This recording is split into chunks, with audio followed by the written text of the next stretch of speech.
This is a history of Anton Cadillac, Jesse Strange, Beaver Island, and Detroit in the fur trade. Cadillac was born March 5th of 1658 in St. Nicolas de la Greve, France. He was known as a governor, trader, and an explorer throughout his life. He is known as the founder of Detroit, and at the age of 17, he joined the French service, but some people say he borrowed military record from an older brother. In 1683, he left France at the age of 25 to take a trip to the New World. He got married in 1687, eventually had children, and he went back to Paris in 1688 and became a part of the Secretary of the Navy. In 1692, he was promoted to lieutenant, and in 1694, Frontenac promoted him to a commander. When he was promoted to commander in 1694, he was the commander of Fort Duquesne, which is located in the straits of between the Upper and Lower Peninsula. To be friends with the Indians, he traded alcohol with them, which was forbidden. And in 1695, he came across a couple Jesuit fathers who accused him of this, um, told some officials, and he was sent to Canada for his actions. But in 1697, he was authorized by the king to make his new project, which was Fort Pontchartrain. When the fort was closed temporarily in 1698, he managed to persuade the minister in charge of colonies, Count Pontchartrain, to build new posts. Thus, in 1701, in Detroit, a new post was made, and it was named Fort Pontchartrain du Detroit. In 1702, his family joined him at the fort. His power was he controlled the monopoly of gunpowder and alcohol, but he also issued fur trading licenses. But he was caught in 1704, and he was sent to prison in Quebec for trafficking alcohol and fur. He was also granting land that was not his, and they were known as ribbon farms. In 1708, Cadillac was indicted on charges of abuse and authority. Many people did not like Cadillac because of his illegal use of substances that he traded, also his attitude to others, and his stinginess with his property, and not being a team player. He was relieved of duty at Pontchartrain in 1710 and was told to go to La Louisiana, which is now Mobile, Alabama. He was ordered to leave immediately, but didn't end up there until 3 years later. That same year, the king named him the governor of Louisiana. While in Louisiana, he kept to his old ways and continued to illegally sell and trade certain goods. In 1717, he was relieved of duty in Louisiana and was headed on his way back to France. But once he got to France, he was arrested with his son. After his time in jail for the next 4 years, he spent his time going through all his lawsuits. And in 1721, the king at the time awarded him with the Order of St. Louis for his service to the country. Eventually, on October 16, 1730, he died at the age of 72 in his home of Castelnaudary, France. Sorry if I pronounced that wrong. Jesse Strange, or James Strange, was born in CPO, New York on March 21st, 1813. He was a leader. He led a group of Mormons under his name. His followers were called Strangites.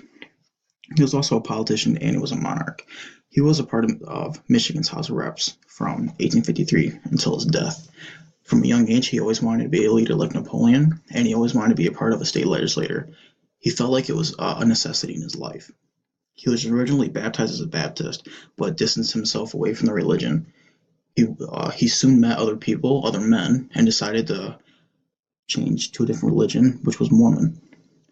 He started gathering people, getting more followers to travel with him through Utah and Wisconsin to preach his way of things and to show what he thinks is right.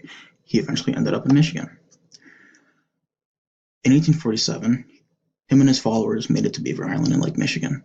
He crowned himself the king of the island, ruling that territory in the state of Michigan. He sought out to make himself and his group of Mormons a political force in Michigan. He also wanted to control the economy and the political side of Mackinac with the introduction of a Mormon police. He told his followers any enemy of him was an enemy against God, or any enemy of their beliefs were an enemy against God. Eventually, on July 8th, 1850, he announced that he was the king of the island. To this day, he is the only person to become a king in a state that was already a part of the Union. Even though Strang wanted to control everything on Beaver Island, the island was still a part of Mackinac County, so the island still had to abide by the state laws. And once he realized this, he got into politics, and he got pretty high up. He wanted Beaver Island to become its own country, to be under Mormon control. He made a statement in a newspaper in February 1851. The statement was called Revelation of God, and it came out as a declaration of war to the state of Michigan. In 1852, Strange and his followers were arrested and under trial from United States law to prosecute all Mormons. When they got back from the trial, Strang was awarded the King of Justice of Peace, township supervisor, and a chairman of the Board of Health by the state legislature. Him and the Mormons didn't get along.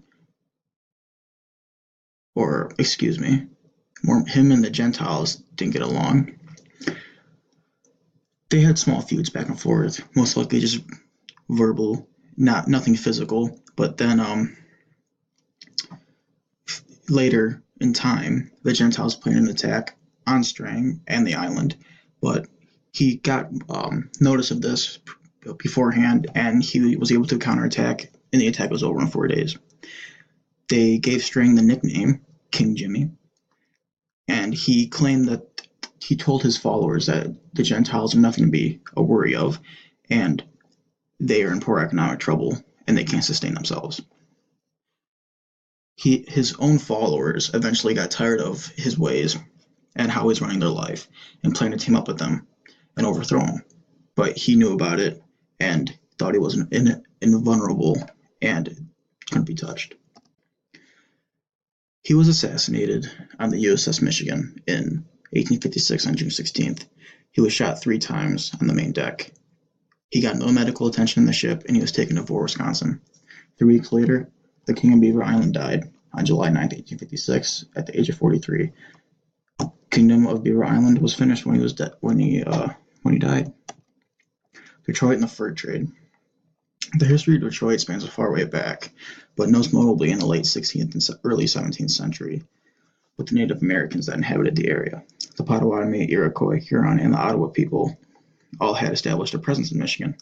When the French and the British started to come over to the New World, everything started to change. The Europeans came to the New World, and that's when the fur trading really skyrocketed, and other types of trading. But the French made their forts and started to trade with the natives, mainly trading for fur, but traded for many other things also, because fur was a big thing over in Europe.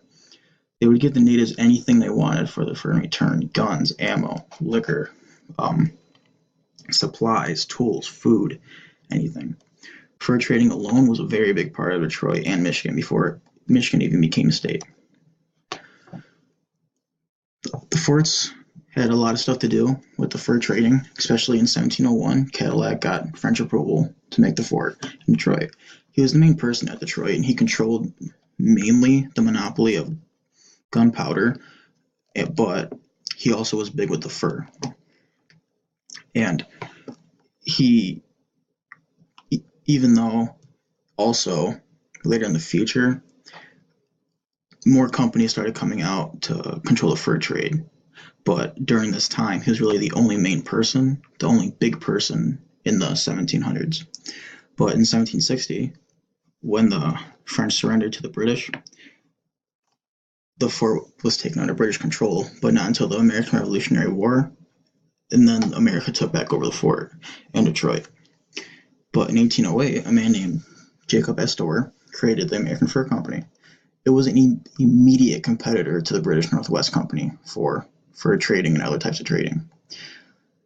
Astor had posts ranging from Detroit all the way to Kalamazoo and all the way up to Sault Ste. Marie and in Mackinac. But in 1828, he controlled 95% of the trade, and he blew the British Northwest Company out, basically. But once the financial crisis in 1837 hit, known as the Panic of 1837, it hit the nation hard. It hit a lot of aspects hard, not just the fur trade, but it did hit the fur trade. And eventually in 1854, the American Fur Company closed its doors, and this marked the ending of the fur trade in the Great Lakes state.